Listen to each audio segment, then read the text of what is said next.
알라하의 사연 드라마를 찾아주신 구독자 여러분 안녕하세요. 오늘은 감동이 있는 한 편의 드라마 같은 사연을 가지고 왔습니다. 그럼 바로 사연을 읽어보겠습니다. 안녕하세요. 30대 중반의 전업주부입니다. 흔히 사이좋은 부부를 가리켜 인꼬 부부라고 하죠. 저는 26의 남편을 만나 결혼하고 5년 동안 변함없는 사랑을 하는 우리 부부야말로 인꼬 부부라고 자부했습니다.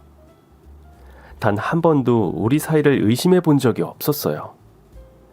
그런데 결혼 6년차 접어들 무렵 저에겐 제 인생이 무너질 것 같은 위기의 순간을 만났고 과연 금슬이 좋다는 게 무엇일까?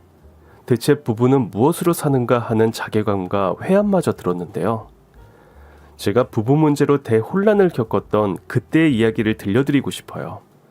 먼저 우리 부부 이야기부터 할게요. 누군가 두 분 어떻게 만났어요? 하고 물으면 우린 늘 이렇게 답했답니다. 모델하우스에서 주웠어요. 아니, 요즘 모델하우스는 남편을 끼어 팔아요? 그러게요. 그땐 그랬네요. 때는 바야흐르 대학을 막 졸업하고 미래에 대한 막연한 불안감에 몸부림치던 늦은 봄. 취준생이 되기엔 제 꿈과 야망이 너무 커서 섣불리 아무거나 할 수 없다고 말했지만 사실 알고 보면 그냥 할 일 없이 뒹굴뒹굴 방바닥이나 긁던 그런 백수 시절을 보내고 있었습니다. 그때 아는 동생 B가 서울 근교에 있는 모델하우스에서 아르바이트를 하고 있으니 심심하면 한번 놀러 오라고 하는 게 아니겠어요? 지하철을 타고 다시 마을버스를 갈아타야 하는 제법 난코스였지만 남아도는 게 시간이었던 저는 놀이삼아 재미삼아 아는 동생이 말한 모델하우스에 구경을 갔죠. 그곳에서 나레이터 모델 유니폼을 근사하게 차려입고 안내 멘트를 하는 B가 왠지 웃기면서도 무척 대견해 보였습니다. 30평형대 안방, 아이방, 욕실, 주방 거실로 구성되어 있습니다. 현관장부터 먼저 보실게요. 모던 화이트 계열 컬러로 깔끔하게 처리했고요. 출입 시 현관 조명과 함께 아래 센서 조명까지 켜져서 마치 호텔 같은 현관이 완성되었습니다. 오, 진짜 발밑까지 환하네. 이야, 조명등 배터리는 얼마나 가는데? 그런 쓸데없는 질문하지 마시고요. 다음 주방으로 가보실게요. 왜? 난 주방 말고 침실 가고 싶은데. 거긴 볼 게 없어요. 자자, 주방엔 빌트인 냉장고가 돋보이는 공간입니다. 마치 처음부터 세트처럼 완벽하게 보이시죠? 여기 옆으로 키 큰 장을 같이 시공해서 수납을 늘렸습니다. 한번 보시죠. 이야, 너 진짜 나레이터 모델 같아. 전문가 포스 장렬인데? 언니, 나 진심 잘하지? 완전 대박이지? 완전 감동이다. 너 드디어 적성을 찾았구나. 그런데 문제는 손님이 너무 없어. 내가 이렇게 완벽하게 준비했는데 아깝이. 여긴 멀긴 좀 멀더라. 산 넘고 물 건너 바다 건너 쉬어. 우리 집에서 1시간 반 넘게 걸렸어. 그런가? 아무튼 언니랑 이야기하다 보니까 배고파. 나 아침도 못 먹었어. 그럴 줄 알고 이 언니가 준비했지. 저는 일하는 동생을 주려고 싸간 김밥과 유부초밥, 그리고 과일을 꺼냈습니다. 식탁 위에 도시락을 올려놓은 우리는 손님들이 들어오지는 않을까 연신 눈치를 보면서 몰래 김밥을 먹었습니다. 그때였어요. 우리가 있는 30평형대 모델하우스로 들어온 정장 차림의 남자 2명이 있었으니 그들을 보자마자 우린 화들짝 놀라 일어났어요. 다행히 2사람은 구경하러 온 방문객이었습니다. 두 남자는 이것저것 질문을 하며 여기저기를 꼼꼼하게 살펴보았습니다. 아는 동생 B는 짐짓 아무렇지도 않은 척 안내를 했고 혼자 뻘쭘해진 저는 자리에 앉아서 얌전히 사과를 깎고 있었습니다. B의 안내가 끝났는데 키가 크고 살집이 제법 있어서 어딘가 곰돌이푸같이 생긴 남자가 웃으며 장난을 걸어왔습니다. 궁금한 게 있는데 이 집 사면 혹시 이분도 주시나요? 네? 무슨 말씀이신지요? 지금 사각 갖고 계신 이분이요. 에이, 그런 농담 재미 1도 없는 거 아시죠? 비가 매몰차게 말한 게 미안해서 제가 사과를 하나 내밀었습니다. 사과 하나 드실래요? 그래도 될까요? 그럼 사양하지 않고 잘 먹겠습니다. 제가 깎아놓은 사과를 덥석 하나 입에 넣은 남자의 눈빛은 호기심으로 반짝였고 어딘가 선량해 보였어요. 사과를 다 먹고 나서는 혹시 차 안 가져오셨으면 제가 지하철역까지 태워드려도 될까요? 여기 택시 잡기도 어렵던데. 그럼 고맙죠. 언니, 어떻게 할래? 지금 같이 나가면 편하긴 하지. 말은 그렇게 했지만 아는 동생 B는 얼른 제게 귓속말을 했습니다. 저 사람들 믿을 수 있을까? 노총각 아저씨 같은데. 언니, 그냥 나중에 나랑 같이 가. 라고 속삭였어요. 그런데 이상하게도 저는 그 남자와 같이 가도 괜찮을 것만 같더라고요. 평소 같으면 그런 아저씨의 제안 따위 흥하고 튕겼을 텐데 왠지 모를 믿음이 갔달까? 저도 모르게 주섬주섬 가방을 챙겨 들고 일어서고 있더라고요. 태워주시면 고맙죠. 정장 차림의 남자들은 같은 회사 선후배 사이였고 외국계 기업 식품회사에 다니고 있었습니다. 후배는 결혼해서 아이가 3살이라며 같이 가는 내내 귀가 따갑도록 아들 자랑을 했습니다. 뒷좌석에 앉아서 그래, 네 아들 신동이다 신동. 제발 네 아들 얘기 그만하고 운전하는 네 선배 이야기 좀 들으면 안 되겠니? 하는 마음이었지만 차마 운전석에 있는 곰돌이푸에게 말을 걸지 못했어요. 조대리, 여기서 지하철 타면 한 번에 갈 거야. 그지? 내일 보자. 예? 선배님은? 이 숙녀분 댁까지 모셔다 드리고 갈게. 오, 후배를 떨쳐보내는 저 박력. 저는 속으로 박수를 치며 좋아라 했어요. 자기소개도 못했네요. 김형준이라고 합니다. 민수진입니다. 남자는 저보다 9살이 많은 연상이었지만 동안이라 그런지 전혀 나이 차이가 느껴지지 않았어요. 제가 집중하느라 입술을 삐쭉 내밀고 야무지게 사각 깎는 모습을 보고 반했다는 게 어딘지 괴짜 같아 보였지만 그런 솔직함이 또 매력적으로 느껴졌습니다. 서로의 휴대폰 번호를 주고받고 SNS 계정으로 친구도 맺었어요. 우리 하루 만에 절친됐네요. 내일 뭐예요? 그렇게 우린 이틀이 멀다 하고 만났고 그해 여름 급속도로 가까워졌습니다. 그해 가을 우리 집이 재건축에 들어가면서 가족들이 다른 곳으로 이사를 가게 됐는데 저는 이 기회를 틈타 원룸에서 나 홀로 독립을 하고 싶다고 부모님께 말씀드렸어요. 이 이야기를 들은 곰돌이푸는 자취생활은 절대 안 된다며 반대를 하더라고요. 안 돼. 원룸에 너 혼자 산다고? 난 반대야. 오빠, 무슨 곰팡이 나는 꼰대 같은 발언이야. 요즘 1인 가구가 대세인 거 몰라? 너 혼자 나와서 살 거면 그냥 나랑 같이 살자. 뭐? 뭐가 이렇게 파격적이야? 동거하자고? 갑자기? 아니다. 우리 결혼하자. 너가 어려서 내가 말 꺼내기가 좀 미안했는데 안 되겠어. 당장 나랑 살자. 이듬해 봄, 우린 일가 친척들과 지인들의 축복 속에서 웨딩 마치를 올렸습니다. 모델하우스에서 만났던 남편의 직장 후배 조대리와 내가 아는 동생 B는 자기들이 이 결혼의 1등 공신이라며 정장 한 벌로는 부족하니 구두에 가방도 있어야 한다고 너스레를 떨었고 우린 우리의 마음을 담은 두툼한 금일봉을 전달해서 그들의 마음을 흡족하게 했습니다. 남편네 회사는 외국 계열이라 그런지 복지 혜택이 좋았어요. 흔히 말하는 워라밸의 끝판왕이랄까? 자기 일만 정직하게 해놓으면 아무런 간섭 없이 정시 퇴근이 가능했습니다. 야근이 없으니 자연스럽게 집에서 함께하는 시간이 많았고 우린 같이 테니스를 배우거나 영화를 보거나 맛집 탐방을 하면서 행복한 시간을 보냈습니다. 휴가도 상당히 자유롭게 신청할 수 있어서 일주일씩 가까운 곳으로 해외여행을 다녀오기도 했죠. 남편과 함께하는 시간이 많으니 자연스럽게 우린 인꼬 부부라고 불렀습니다. 저희 아파트 같은 라인에 사는 한 아주머니는 만날 때마다 저희에게 배 도라지 즙을 나눠주곤 했는데 그분은 우릴 볼 때마다 부러워하셨어요. 남편이랑 이렇게 같이 다니니 얼마나 좋으세요. 우리 동네에서 부부 금슬이 제일 좋은 인꼬 부부. 아우 부럽다 정말. 그 말을 들을 때마다 피식하고 웃음이 새어나왔지만 저는 꼭 참았어요.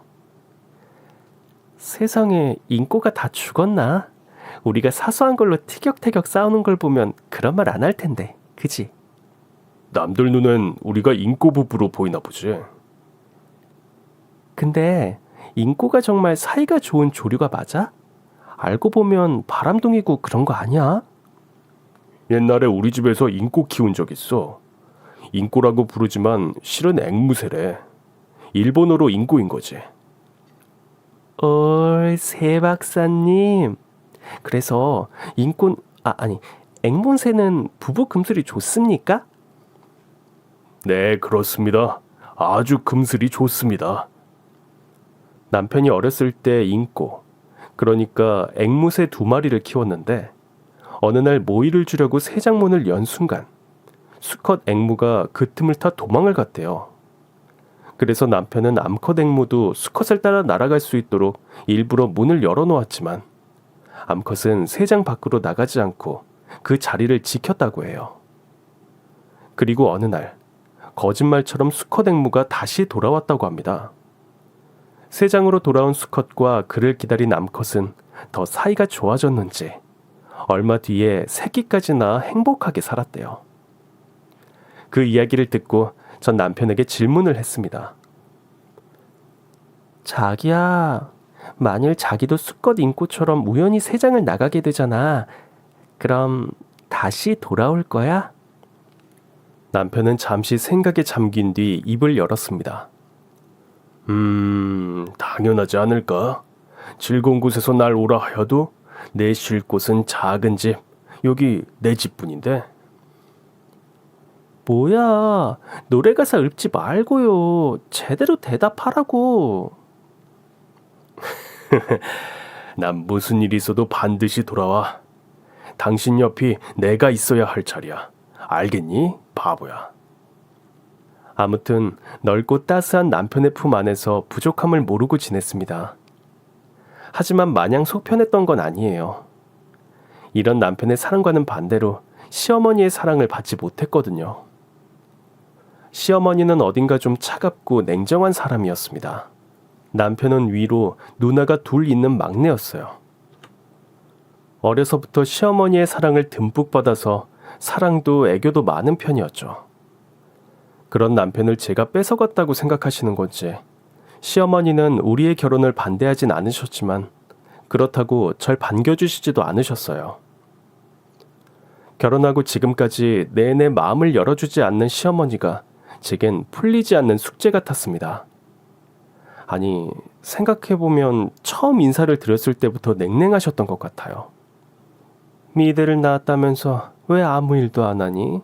레슨이라도 하면 좋지 않니? 엄마, 얘는 남을 가르치는 게 부담스러워서 그래. 재능이 아깝잖아. 젊은 애가 전업주부만 하기엔. 어머니, 제가 맞벌이가 아니어서 싫으세요? 제가 오빠 고생시키는 것 같으세요? 아니다, 그런 거. 됐다, 그만하자. 네가 정 싫다는데 그럼 할 수 없지. 자기 아들 혼자 직장 생활하며 밥벌이 하는 게 싫으셨던 걸까요? 아니면 며느리가 전업주부인 게 못마땅하셨던 걸까요? 아무튼 일하지 않는 저를 탐탁찮아 하시는 건 확실했습니다. 한여름 무더위가 기승을 부리던 날 아버님 제사를 모시러 시댁에 갔을 때도 어머니는 혹독했습니다. 어머니, 고구마전은 제가 자신 있어요. 제가 구울게요. 아니, 됐다. 넌 그냥 있으렴. 시어머니는 매번 저에게 일을 맡기지 않으셨고 자신과 신우들이 직접 제수 음식을 장만하셨어요. 그나마 설거지도 겨우 할 수 있었습니다. 그래서 전 이번 제사만큼은 이 집 며느리로서 입지를 다져야겠다 싶어서 시댁에 도착하자마자 서둘러 앞치마를 둘렀습니다. 어머니, 이제 저도 이 댁 며느리니까 제가 한번 음식을 해볼게요. 한번 맡겨주세요. 네? 제 목소리가 너무 결연해 보였을까요? 어머니는 전 그렇다면 그렇게 하렴 하고 흔쾌히 허락해 주셨어요. 그리고는 정말이지 손 하나 거들지 않으셨어요. 그날따라 신우들조차 시어머니를 따라 일손을 놓고 거실에서 텔레비전을 보더라고요. 저는 에어컨 바람도 들어오지 않는 부엌 가스레인지 불 앞에서 주룩주룩 흘러내리는 땀으로 샤워를 하며 땀 닦을 새도 없이 전을 붙이고 또 붙였습니다. 이런 게 시집살이인가?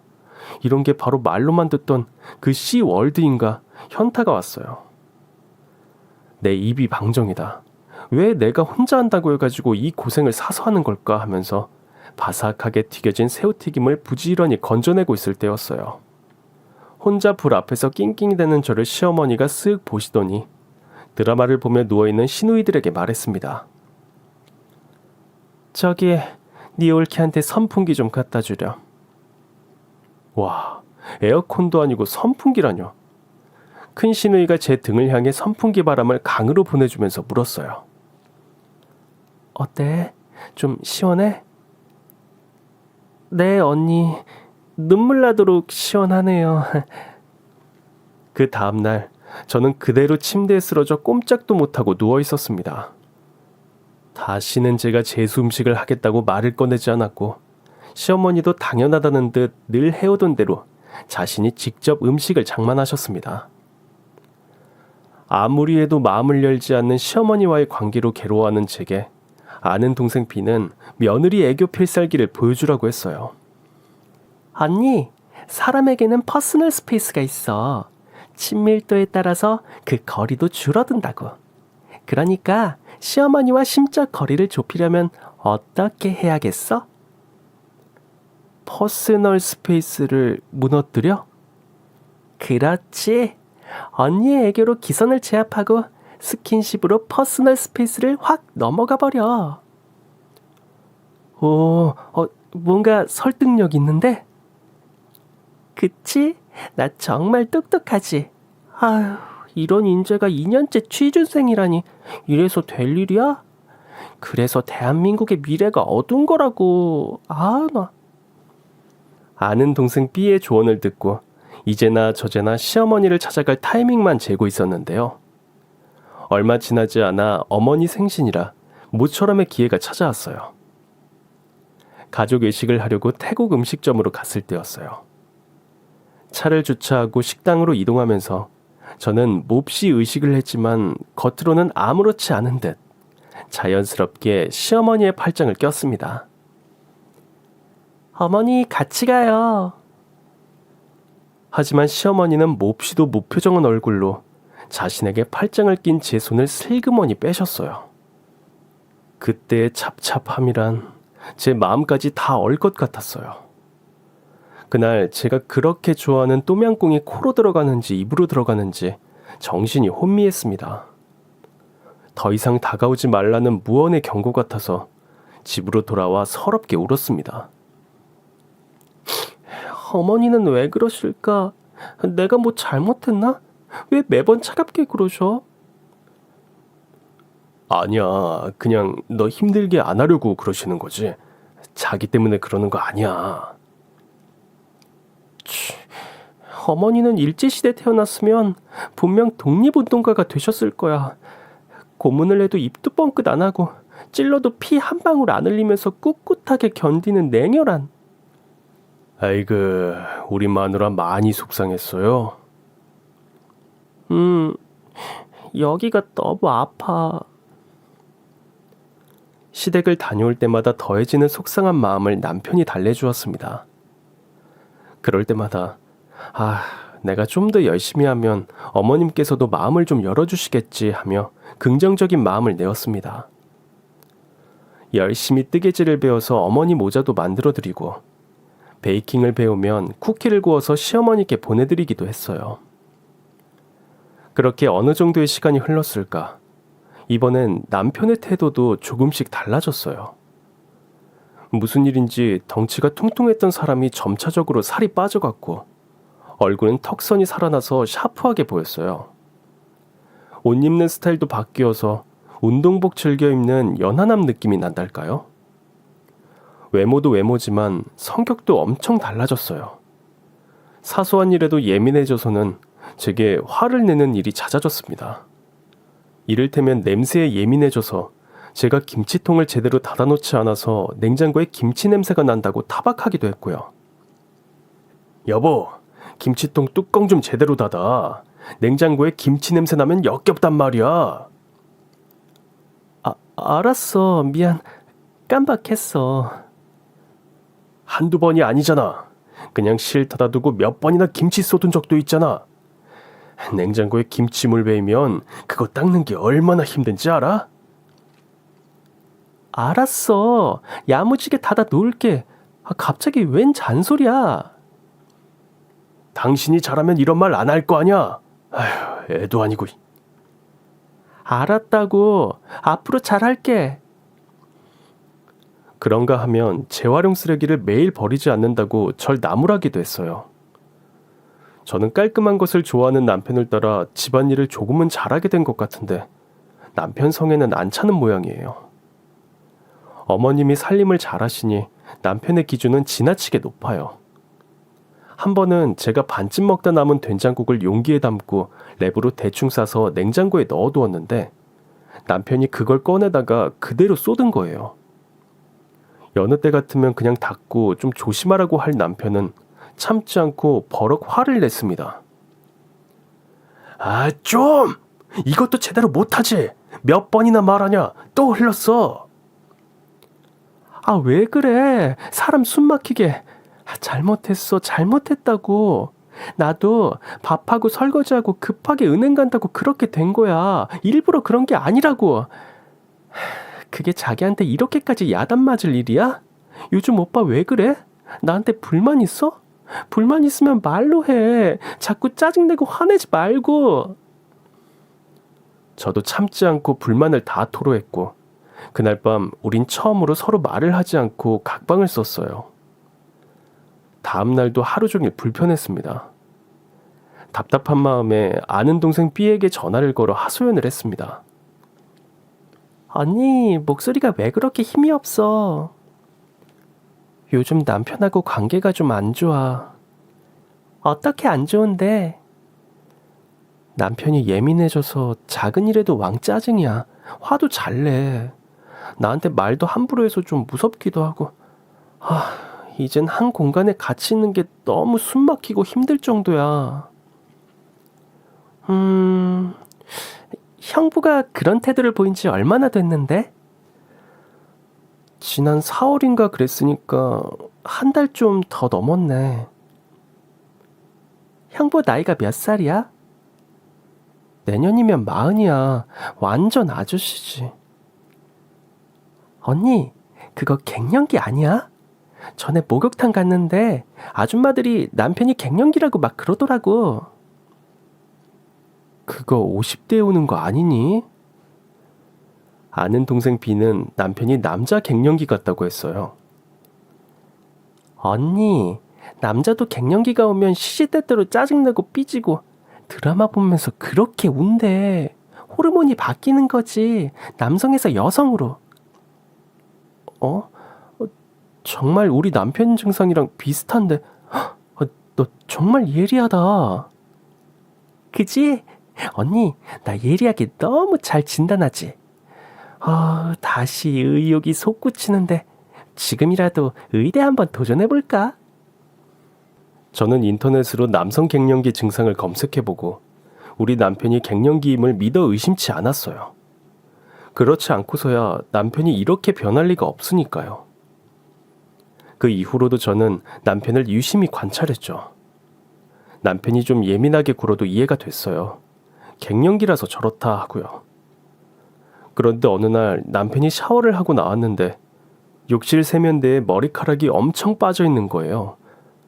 헐, 저는 남편이 걱정되어 조심스럽게 물었습니다.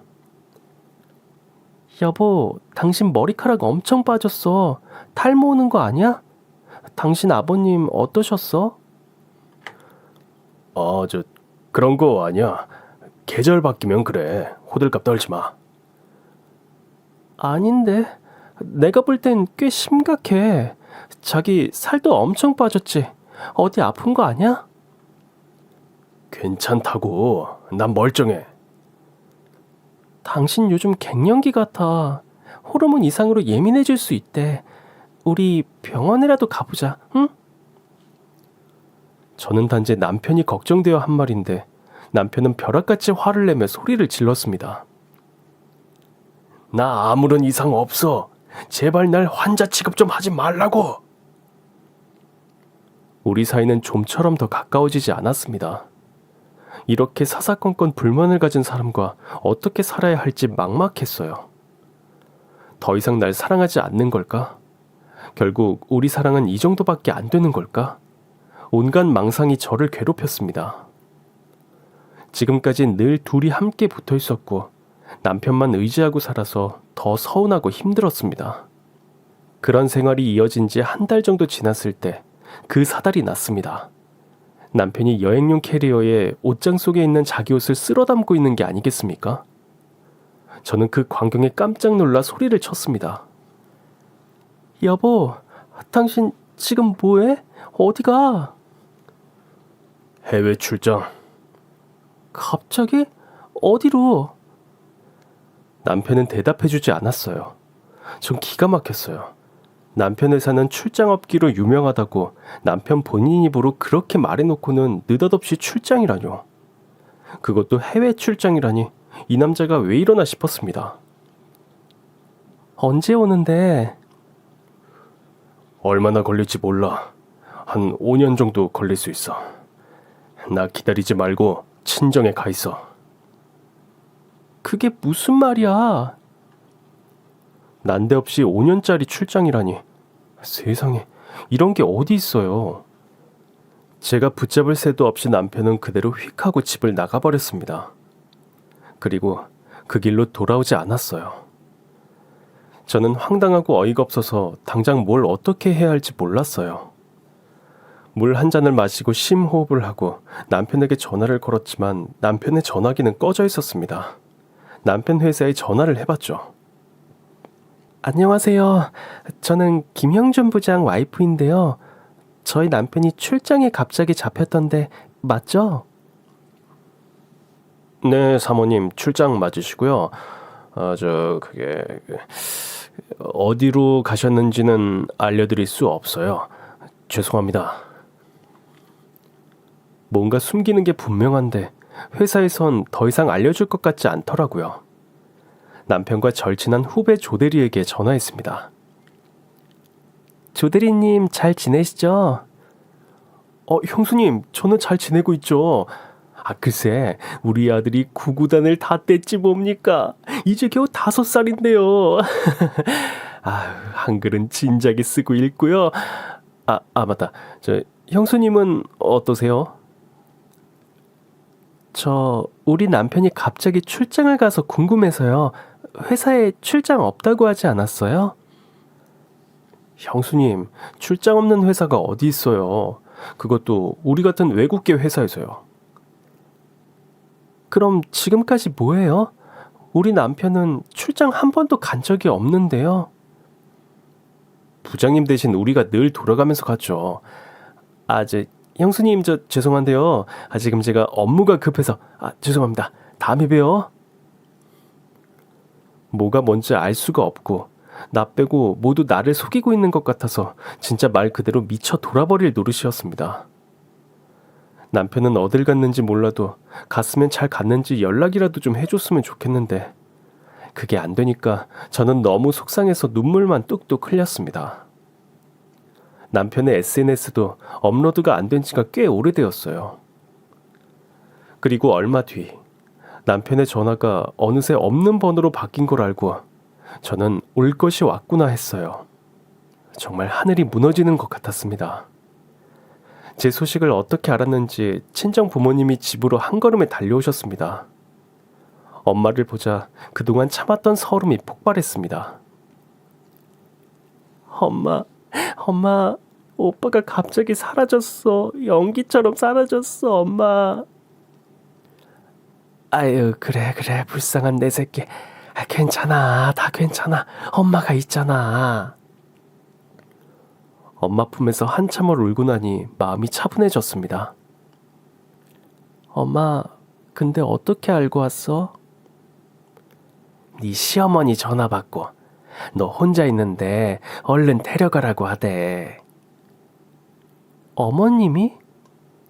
그래, 무슨 일인지 모르겠지만 일단 여기 혼자 있지 말고 당장 집으로 들어가자. 엄마, 나 안 가. 아니, 못 가. 남편도 없고 시어머니도 갈았는데 네가 여기 왜 있어? 넌 자존심도 없니? 당장 가. 아니, 나 오빠 기다릴 거야. 오빠 올 때까지 내가 지킬 거야. 오빠는 반드시 돌아올 거야. 제 고집이 또 한 고집하는 걸 잘 아시는 부모님은 밥 잘 챙겨 먹으라고 신신당부하시며 돌아가셨습니다. 그렇게 하루하루 페인처럼 산 지 한 달 정도가 지났을까요? 이번엔 시어머니가 우리 집으로 오셨습니다. 시어머니의 얼굴을 보자마자 눈물이 펑 터져버렸습니다. 어머님, 그이가 없어졌어요. 온데간데 없이 사라졌어요. 저한테 말도 안 하고요. 갑자기 출장 간다면서요. 집을 나가서 안 돌아와요. 하면서 어린애처럼 엉엉 울었습니다. 차갑고 매몰찬 인조인간 같은 시어머니가 갑자기 절 꼭 안아주며 같이 눈물을 흘리셨어요. 알아. 그동안 너무 힘들었지, 아가. 시어머니의 따뜻한 말 한마디에 저는 이게 무슨 영문인가 싶어 어안이 벙벙했습니다. 시어머니는 여태껏 저만 몰랐던 남편의 비밀을 들려주셨습니다. 남편은 오래전부터 희귀병을 앓고 있었다는 걸 말이죠. 형준이가 중학교 1학년 때 갑작스런 고열로 병원에 입원했는데 그때 알게 됐지. 난치성 희귀병이 있다는 걸. 애는 혼수 상태에 빠져서 사경을 헤매지. 병원에서는 장례 준비하라고 하지. 그땐 정말 내가 미치는 줄 알았어. 모두 나한테 절망적이라고, 포기하라고, 마음 접으라고 하는데 그게 돼? 내가 엄마인데 어떻게 아들을 포기해? 어머니는 병상에 누워있는 아들을 포기할 수 없었다고 해요. 아이의 손을 잡고 몇 날 며칠을 간절한 마음으로 기도했대요. 이런 시어머니의 간절한 마음이 하늘에 닿은 것인지 아들은 기적적으로 건강을 회복했고 퇴원을 하고 다시 평범한 일상으로 돌아왔다고 합니다. 그렇다고 난치성 희귀병이 완치된 것은 아니었어요.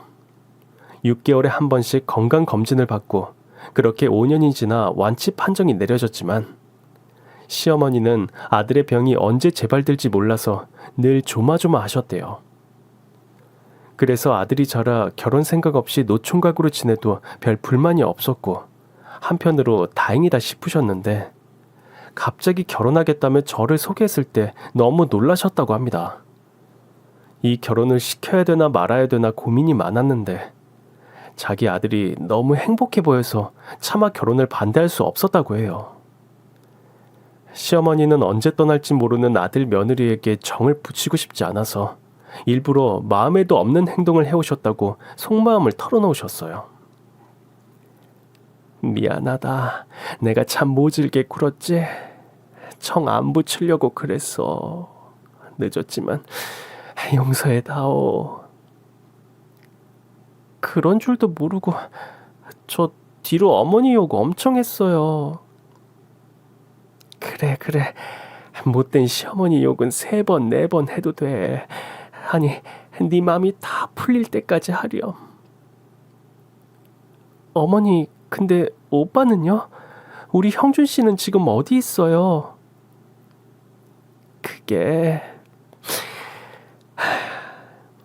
시어머니는 또다시 흐르는 눈물을 겨우 닦고 남편의 근황을 들려주었습니다. 남편은 지난 봄 병이 악화되어 시한부 판정을 받았다고 합니다. 남편을 최대한 치료라도 받아볼 심산으로 제 발로 전문 요양병원에 입원했고, 자칫 투병 생활이 오래되면 간병하는 사람이 힘드니까 저에겐 제발 비밀로 해달라고 했대요. 어머니 너무해요. 제가 아무리 어려도 남편 병간호 못할까봐요? 왜 절 이렇게 못된 아내, 나쁜 며느리로 만드세요? 미안하다. 내 생각이 짧았어. 저는 더 목 놓아 엉엉 울고 말았습니다. 그동안의 서름도 폭발했지만 못된 시어머니 연기를 했을 시어머니의 마음이 헤아려져서 제 마음은 걷잡을 수 없이 혼란스러웠어요. 산 사람은 살아야지. 네가 이러고 있는 거 보면 우리 형준이가 얼마나 속상해하겠어. 그래서 사부인께도 전화 드렸는데 네가 집으로 가지 않고 이러고 있으니 너무 걱정이 돼서, 하며 제 어깨를 토닥여 주셨습니다. 저는 남편이 있는 병원이 어딘지 시어머니께 여쭈었습니다. 어머니, 오빠 있는 병원이 어디예요? 저 지금 거기 갈래요. 너 이럴까봐 형준이가 그런 거야. 치료받고 올 때까지 기다리자, 응? 시어머니는 끝까지 알려주지 않을 듯이 입을 꾹 닫고 계셨어요. 저는 눈물로 호소했습니다. 어머니, 아픈 사람을 어떻게 혼자 둬요? 어머니, 오빠 혼자 병실에 있는 거 저 생각만 해도 죽을 것 같아요. 제발 형준 씨가 어디에 있는지 제발 좀 알려주세요. 이대로 있음 저 죽어요. 시어머니는 끝까지 입을 열지 않으려고 하셨지만 제가 죽는다는 말에 어쩔 수 없이 남편이 있는 병원을 알려주셨습니다.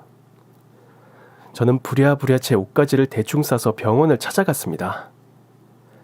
강원도 깊은 산속 외딴 숲에 있는 주로 말기암 환자들이 이용하는 요양병원이었습니다. 때는 가을이라 들녘엔 벼가 누렇게 익어 황금 들판을 이루고 하늘은 티 없이 맑았어요. 차가 병원 앞에 섰을 때 고추잠자리 한 마리가 저를 반기듯 날고 있었어요. 남편의 생사가 오가는 이 시간에도 사람들은 제각각 제 할 일을 하고 자연은 무심해서 잔인할 정도로 아름다웠습니다. 슬프지만 두근거리는 마음으로 병실 문을 열고 들어갔을 때 남편은 저를 발견하고 깜짝 놀라 비명을 질렀어요. 저리 가! 나가라고! 저는 아무런 소리도 들리지 않는 듯이 남편에게 다가가 남편을 꼭 안아주었습니다. 나가라고 발버둥 치던 남편이 금세 안정되었는지 흐느끼기 시작했어요. 남편의 눈물을 보니까 또 제 눈물샘이 폭발했고 우린 그렇게 한참을 부둥켜 안고 울었습니다. 오빠, 어떻게 날 두고 혼자 입원을 해? 어떻게 이래? 너가 이렇게 울고불고 하잖아. 너 고생하는 거 어떻게 봐? 진짜 바보냐? 오빠가 없는데 내가 어떻게 살아? 밥을 어떻게 먹어? 그러다가 정말 나쁜 일이라도 생겼으면 어쩔 뻔했어. 우리 그대로 이별인 거야. 어쩜 그렇게 자기 생각밖에 안 해? 미안해. 금방 나을 줄 알았지. 이렇게 오래 걸릴 줄 몰랐어. 이제 자기 옆에 딱 껌같이 붙어 있을 거야.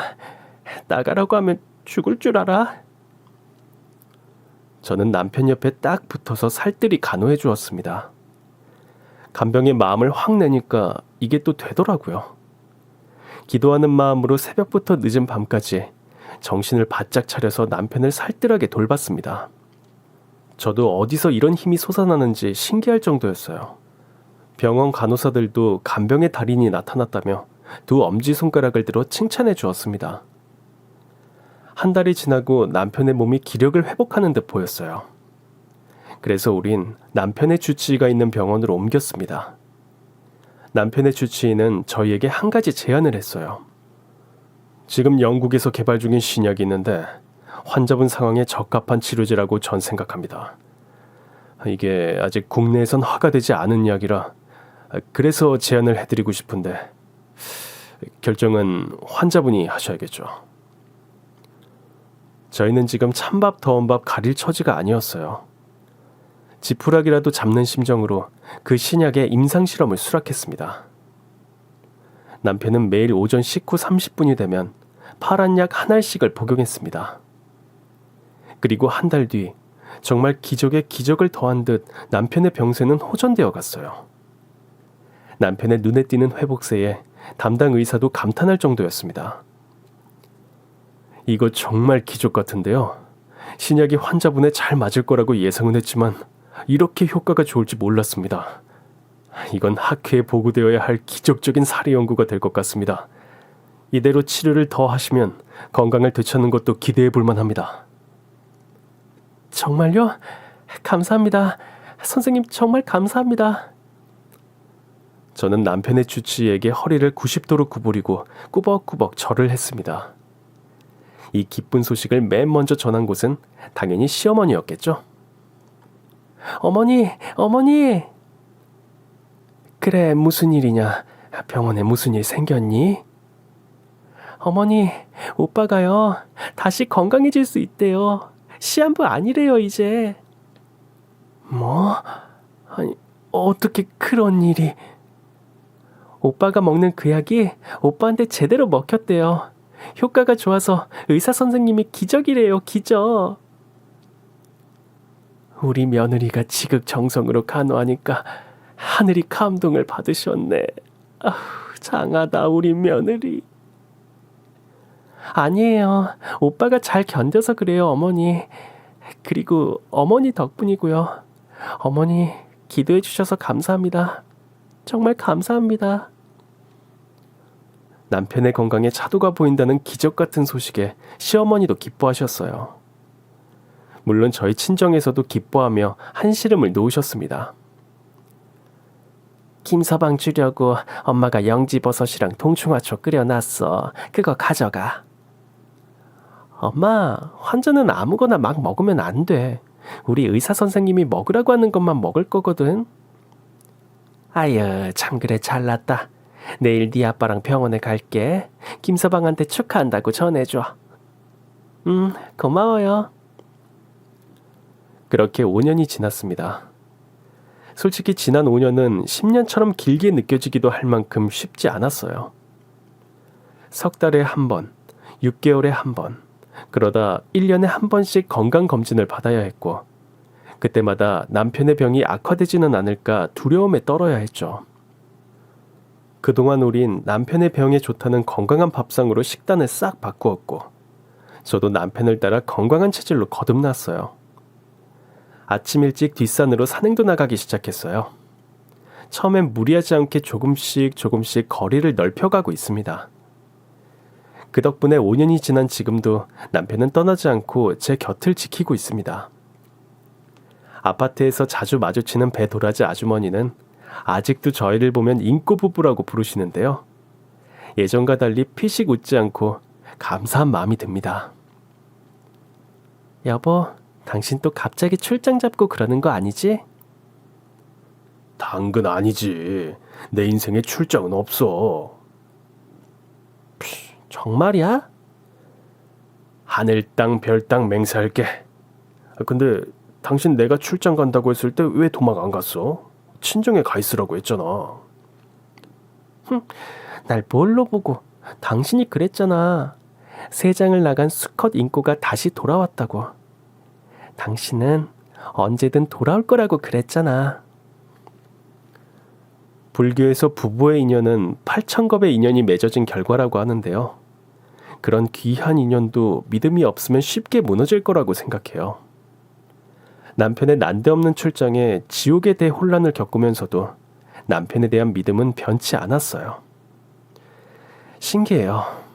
어떻게 한 사람에 대한 믿음이 이렇게 강할 수 있을까?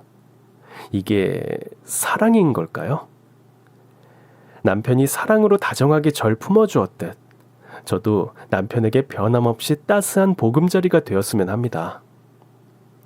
그리고 늘 저에게 좋은 조언을 해준 다재다능한 아는 동생 B에게도 이 자리를 빌려 한마디 건네고 싶네요. 친애하는 B야, 너는 재능도 많고 세상에 관심도 많지? 생각처럼 일이 잘 풀리지 않아서 고민하는 널 언제나 응원해.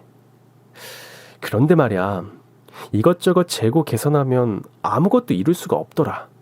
이거다 싶은 것이 생기면 생각은 멈추고 행동으로 옮겨야지 비로소 내 것이 되더라고. 물론 책임은 나의 몫이지만 사랑도 그런 것 같아. 사랑이 찾아오지 않는다고 원망하지 말고 사랑을 찾아 나서렴. 용감하게. 파이팅! 어떠셨나요? 오늘의 사연도 재미있고 흥미진진하셨나요? 이 사연에 공감하셨다면 그럼 구독과 좋아요를 꼭 눌러주세요. 저는 내일도 더 화끈하고 재밌는 이야기로 찾아오겠습니다. 행복한 하루 보내세요.